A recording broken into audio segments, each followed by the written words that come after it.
મૂગ મસાલા બનાવવા માટે એક તાસરામાં અડધી વાડકી તેલ લઈશું।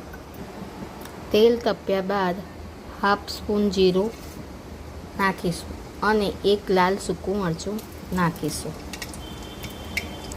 ત્યારબાદ ડુંગળી, ટામેટાં, આદુ, લસણ, મરચાં તેલમાં નાખીશું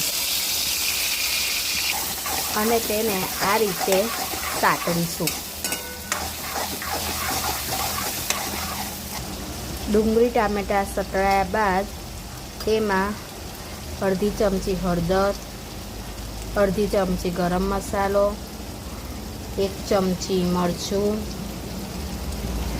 અડધી ચમચી મરી પાવડર અને સ્વાદ મુજબ મીઠું એડ કરીશું।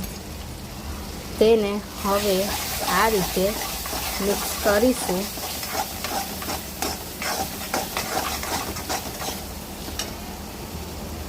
તેમાં થોડું પાણી એડ કરીશું એટલે મસાલા સારી રીતે શેકાય।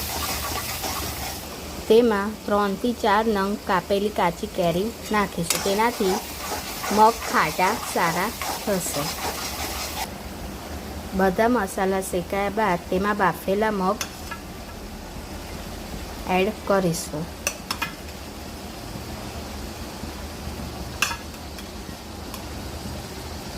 અને આ રીતે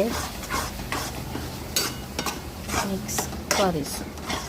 તો તમે જોઈ શકો છો મૂગ મસાલા રેડી છે। વિડીયો ગમ્યો હોય તો લાઈક, શેર અને સબસ્ક્રાઈબ કરવાનું ભૂલતા નહીં।